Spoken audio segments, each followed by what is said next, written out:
Hey, you're in the den with Dr. Jenn, but we're turning the tables today as I am joined by friend and colleague Mike Giancola, who is a licensed marriage and family therapist, and he is going to be interviewing me specifically around my view on sexual consent and also a specific video that I shared about a personal story of a consent violation called Sex and the Price of Masculinity.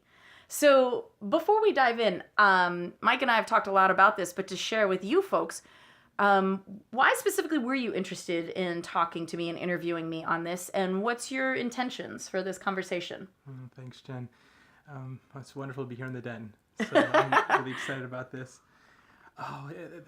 There's so many pieces to this. I'll just say, as I get the opportunity to be in conversation with men about some of their really vulnerable and detailed experiences of their own sexual development and sexuality, and thinking about my place in sort of everything that's happening in these discussions and where I fit in different identity states, therapist, husband, dad. It was so rich and moving, so much of this talk that I wanted to have more conversations with you. I wrote a little bit about what you're saying and just have been thinking about it. So the thought was, if we can keep talking about stories with this amount of detail, and when people can come together vulnerably, even when there is a violation around this, are greater things possible. And I just became really energized by your work, and I'm just really glad to be here continuing the conversation about it. Awesome. Thank you. Yeah, absolutely. Cool. So, anything else you want to say? No, can let's we dive switch? in wherever. Go for it. Do I actually get to be the host in the den now? Yay, yes. Oh my god, I feel like I want like a bow or a tiara or something like that. I have a scarf. Of course I do. There's always props close by. I need a prop. So, I suppose maybe for people that weren't that haven't seen the video or curious about the video, what's the overall gist of the masculinity? So the main thing was I shared a personal consent violation that I experienced, where I had very clearly communicated with this new man I was dating about my boundaries around sex, and we had a whole sexual conversation, which is very typical of something that I do ahead of time, that I know lots of folks don't do, but because this is my field and I'm in sexual health, and I think it's important to be clear, and if I think someone else might have other expectations, like I just want to have conversations around it, like, what are your thoughts around sex, what's going on? We talked about condoms and all sorts of stuff, and then moved into later a sexual situation, and I even checked in that our boundary was still good, and he's like, you're fine, and then he violated it. And then this is my story about how I handled that, how I made him stay and talk about it. Some of his text messages back the next day where he owned it, which was amazing, and he didn't shame me. And then I'm a sociologist. It's my PhD's in sociology with a specialty in sex and gender, and I brought all of that to the table, with mindfulness and compassion underlying it, to really look at sociologically, like, what are we teaching our youth around femininity and masculinity, and what it means to be a man and what it means to be a woman, and these just assumptions we have about all of those that are so programmed into us that makes coercive sexual situations the norm in many sexual interactions. Thanks for that. As you can see, I'm writing away. I love it.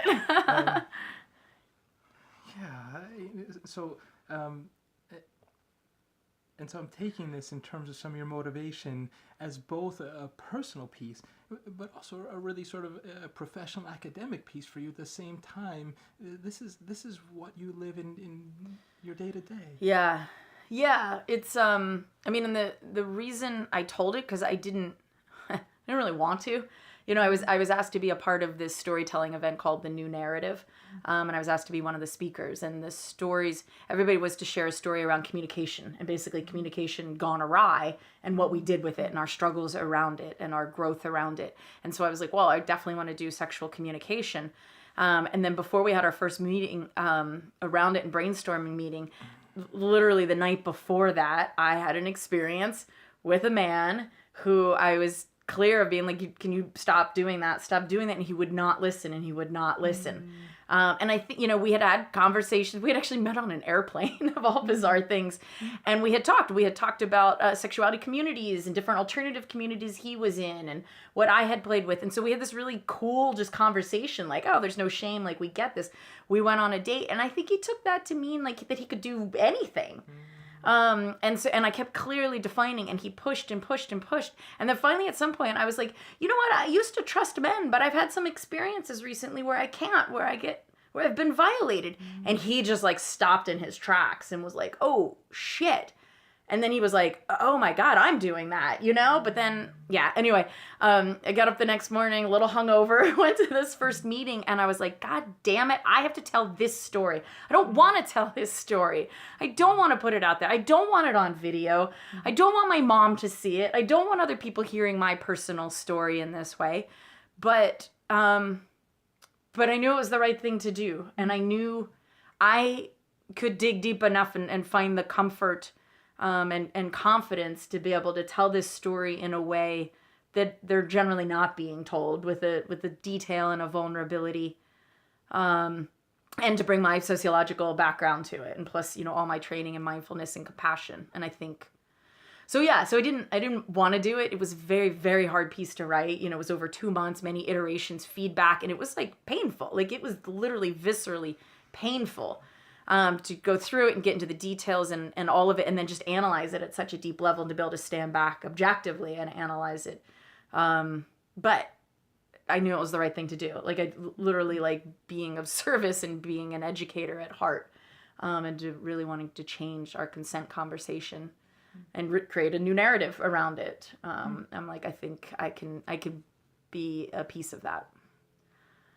And so much in there that I'm curious about, mainly because if I'm to understand, I'm going to pause you for you definitely have to speak up. Okay. Yeah. If I'm so much if in I there, go Jen, like this, I'll remind you. So pause and then start in. Okay. Oh, really appreciating some of this background, because if I'm to understand, the night before this sort of Communication Gone Awry New Narratives conference, there was a different consent boundary experience that happened that was sort of even more evocative for you, or made more clear to you that this other story that you tell in the High Price of Masculinity story really needed to be told. Yes. Yeah. Since then, since the video, how many months has it been since the video has been sort of online? And I'm just curious about, first I'm mainly curious about positive reactions that you've gotten from people. Yeah. Amazing. It's been awesome. So I gave the talk in May of 2016, and then, and it was beautiful. The response of folks had, men and women. I know it was jarring to a lot of people, because like you could have heard a pin drop in that room. And I think because I was graphic in some ways in my depiction of our sexual interactions leading up to the violation. But really positive feedback after that, for men and women. And I know there was actually some men's groups that were there that night, and they took it back to their group and talked about it, which is awesome. And then the video came out on YouTube, about almost 2 months later. So in July of 2016, and gratefully, I warmed my family, my parents and my sister, and I was like, hey, this may be hard to hear. I handled it well. But all of them, they were gratefully super proud of me, super proud of me for having the voice and the confidence that I do as a woman. And they spoke up about it, and that I was willing to put it out there. And then the feedback from the video, the positive feedback, has been profound. I mean, when it got released, the number of women that, people, I've never had anything that got shared on social media like this, let alone then the private messages that people sent me. I mean, and we're talking like folks I went to high school with, folks that I know who are fellow entrepreneurs, former clients of mine, just like across the board, women being like, oh my gosh, like, one of them was really beautiful. She's like, I was in a situation like this a few months ago. I totally blame myself for it. I woke up, I watched your video last night and I cried, and I woke up this morning holding my head higher as a stronger woman now because of you and what you did. And that now I have a greater voice. Like, that shit's amazing. You can't buy that shit.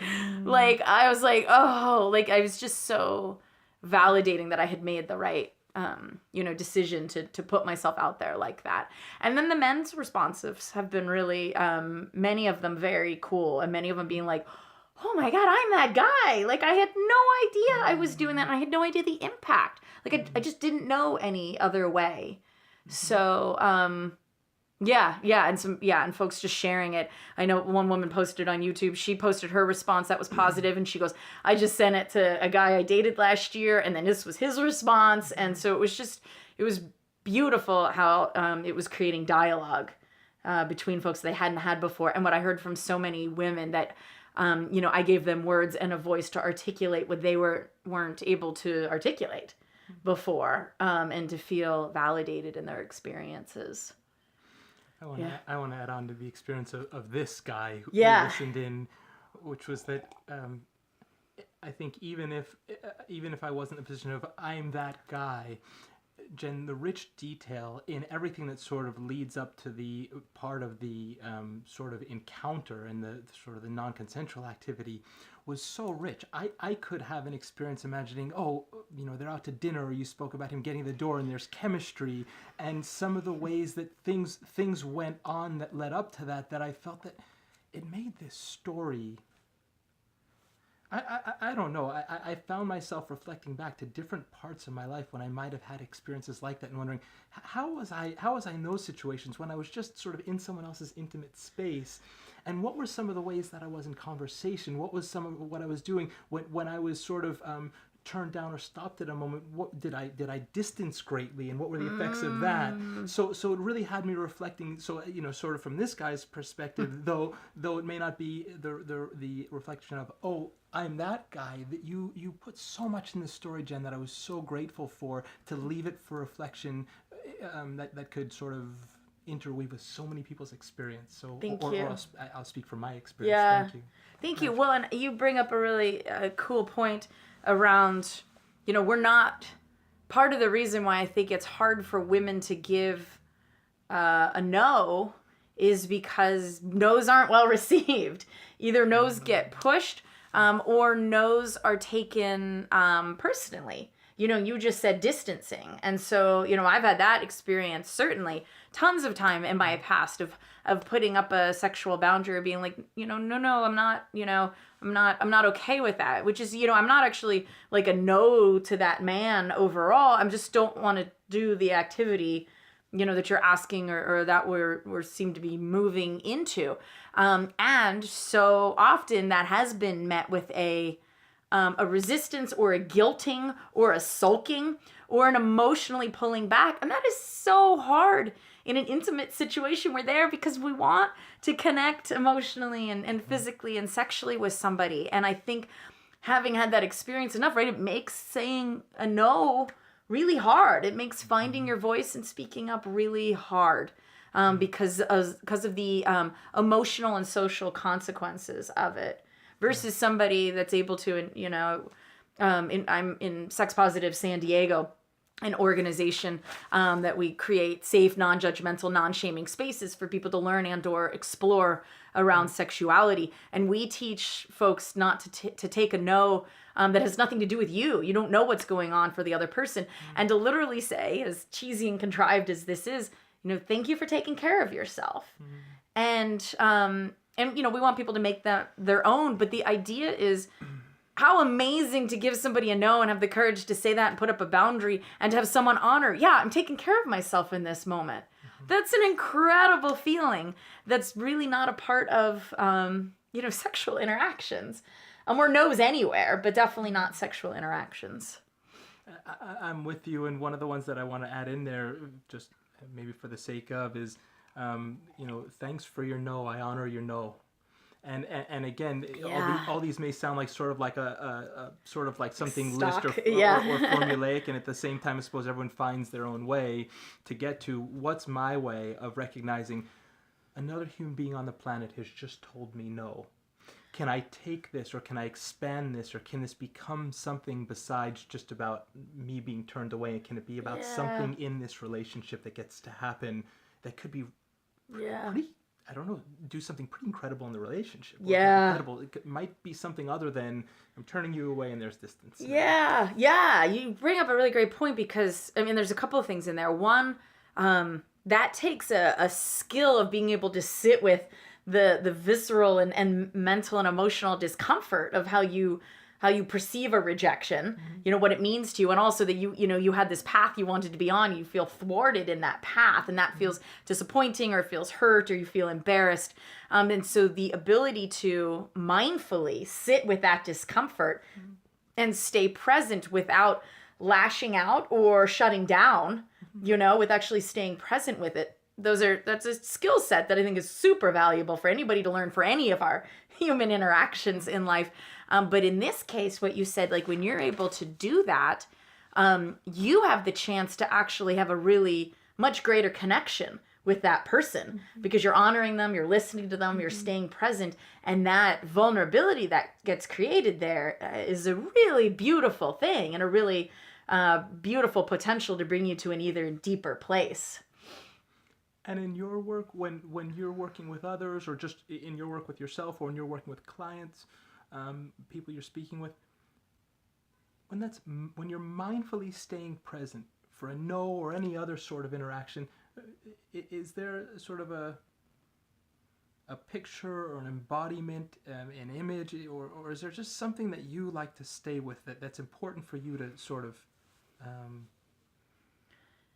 I mean, receiving a no, like how to, well, it's, I mean, I am in the quote unquote privileged place as a woman in our society that it's not my responsibility to initiate sexual encounters, so at least in this situation, and that like sucks, super unfair of men. Like that is so vulnerable to have to keep putting yourself out there for rejection in that way. And that's something that many women, heterosexual women, don't experience.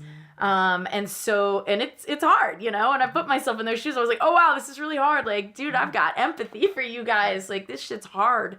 So I'm not actually in that position, that often. So your mindfulness or that sort of mindfulness of the person that gives the no, typically, might be another kind of mindfulness that has less to do with receiving the no. Yeah. Mine is more an awareness of what it is to give it to somebody that I care about, and how to, to recognize, okay, this can show up as rejection, and this can hurt, and this feels bad, and you put yourself out there, and so I'm going to be mindful and compassionate of another human being that may be feeling vulnerable right now, so I am kind and mindful in my communication of a no or of my boundaries. Yeah. I'm appreciating this. As far as maybe some of the discussions that I don't know that don't get to be had at this sort of level of specificity of what is there beyond this sort of no, and how do people negotiate this? So I'm really appreciative of this. Anything we were talking about positive reactions, and I was just so. Well, do you have any more? Because I know there were some quotes that really stood out to you and some things that you liked. Oh, for me, the positive reactions were so great. And I just picked out a few that, one, I'll just start right off, and this may be what we've been getting at now the last few minutes. You're right. Sex is a nuanced topic. This is why we need to be talking more and doing less, even when it's so vulnerable to do so. And I think that's a little bit of, maybe what we've just been messing around with right now in the last couple minutes. How do we get to our words?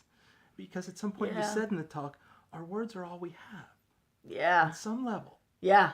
So, yeah. I'm just curious, with these words, talking more and doing less.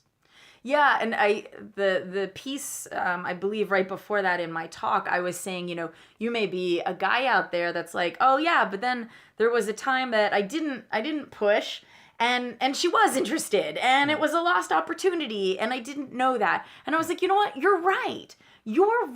It is all of these complicated factors. And that's because women aren't empowered to give their no's, and we're not empowered to give our yeses either. It's like super shitty. It's supposed to be this game of mind reading, and none of us can do that. And so, you know what? You are right. But the nuances on both sides we need to be talking about this more. But it's interesting because I've been thinking about more like the kind of hookup culture, specifically on college campuses, but even just, regular bar life and all. There's sometimes this purposeful disconnect. Like, you don't want to feel emotions because then that's embarrassing. This should just be about sex. This should just be a hookup. And I don't know where to fit that into my narrative around this because, I'm all about mindfulness and compassion and caring about a human being in front of you. But if you're specifically choosing to go in this sexual situation and you don't care about the humanity of the person in front of you, like, I don't know what to do with that. I mean, I guess my starting point is this is another human being in front of you. Just care about them. And whether you need to think about it that this person is like your mom or your sister or your best girlfriend, or that this is like your brother or, your neighbor who's your bestie, like, whatever it is that you have to personalize it, just realize this is another human being in front of you that is worthy of respect. And that if you're going into a sexual situation and you literally don't care about that or want to separate from that, you may get hurt yourself, and you very well may hurt someone else. And that's becoming so clear in all of our public dialogue around these topics at this point. So I guess I'm just kind of imploring people to be kinder and to care more, about the humans in front of them.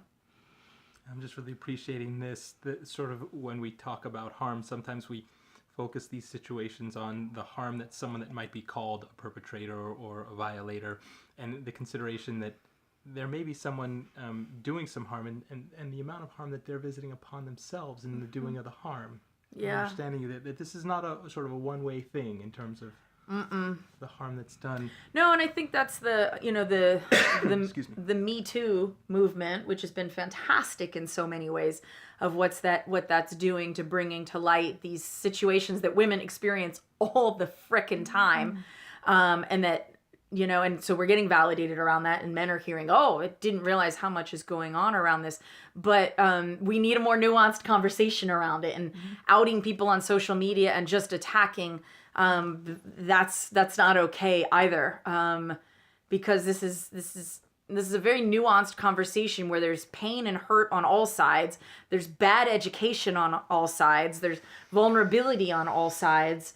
And unless we get to the heart of that, I don't think, everybody's going to be able to hear this conversation. And that's what I tried really hard for in my piece, is that I wanted it to be accessible to everybody.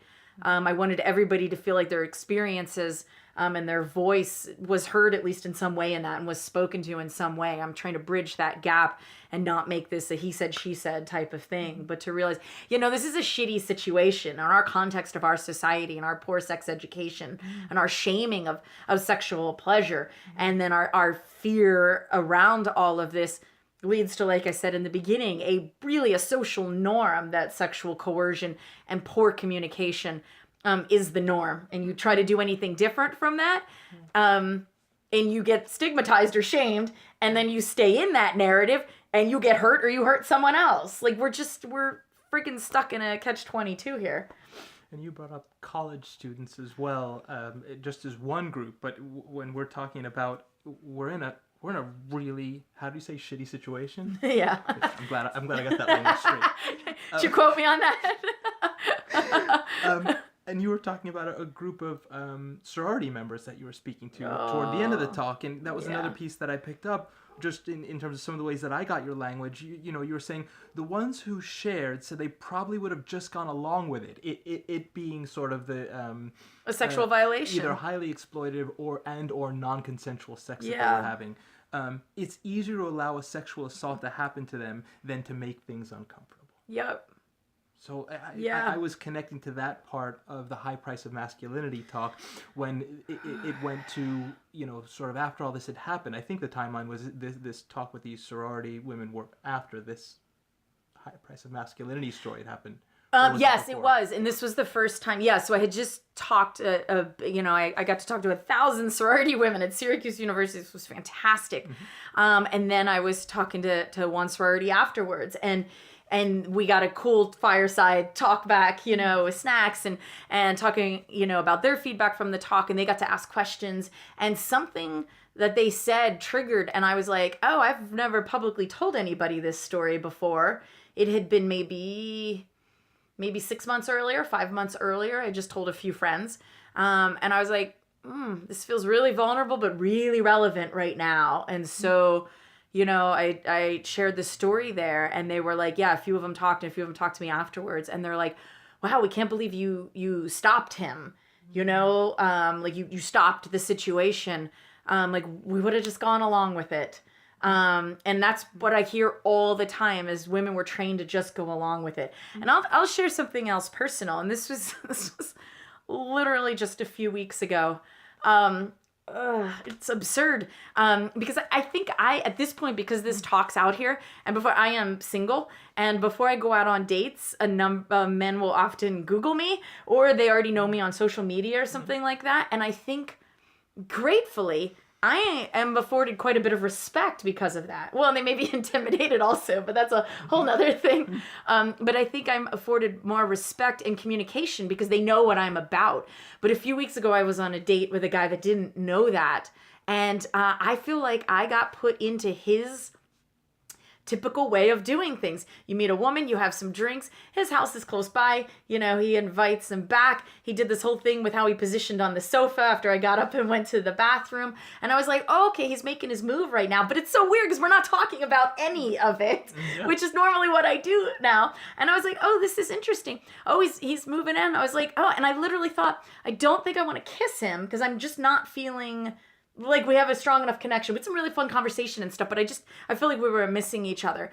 And then he came in for a kiss. And then I started kissing him. And I'm literally thinking in my head, oh my God, I don't want to be doing this kiss. Why are you doing this kiss, Gonzalez? This is everything you're against. And then I did think, oh, he's a better kisser than I thought he would be. I was like, oh, this is actually a decent kiss, but I still didn't want to be doing it. And I'm like, you have to stop this. You have to stop.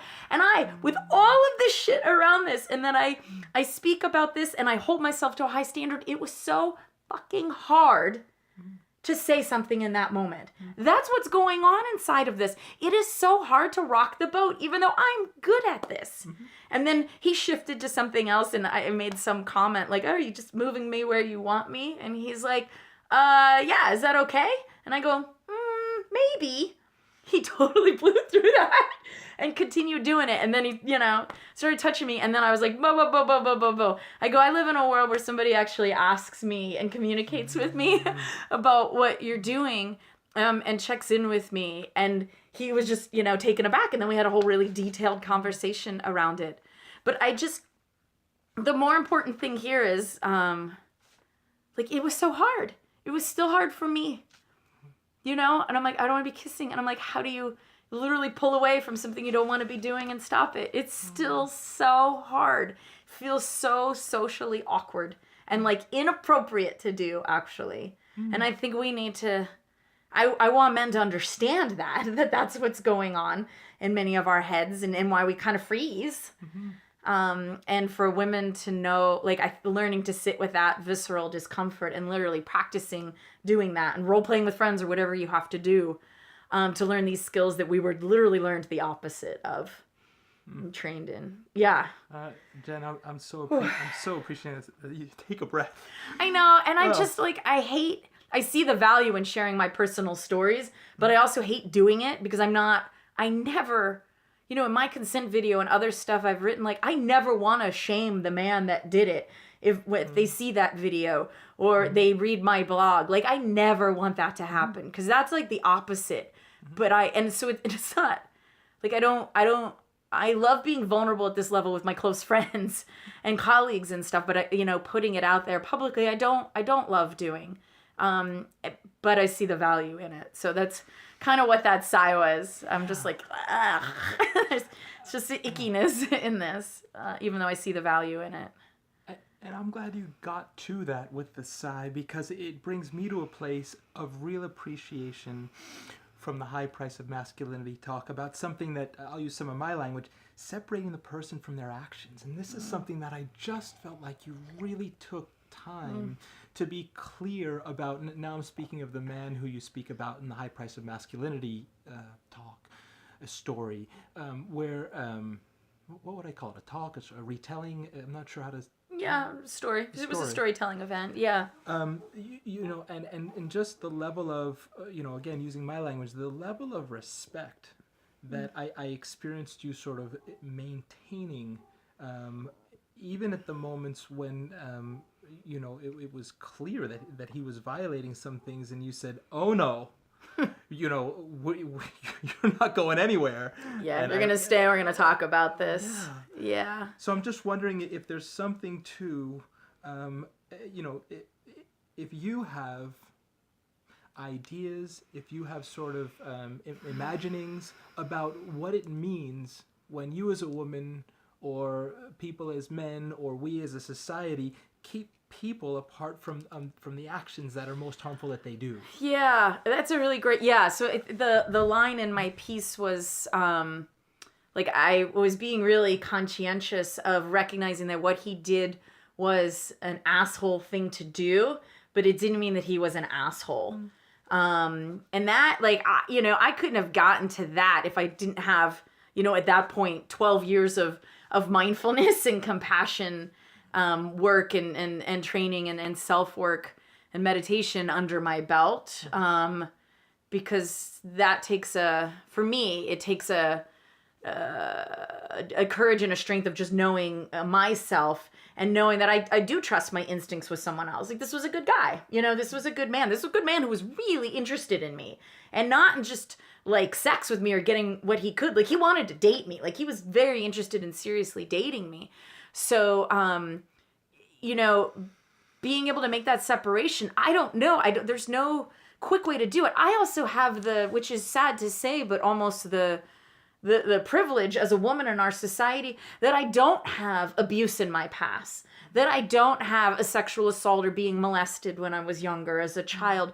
Like, that's a whole lot harder to make that separation when, you know, you've got a history of really being violated like that. Like, I shared in my piece, like, I have a history of men pushing and pushing and pushing boundaries, and then me gratefully having the voice to stop it and them honoring that.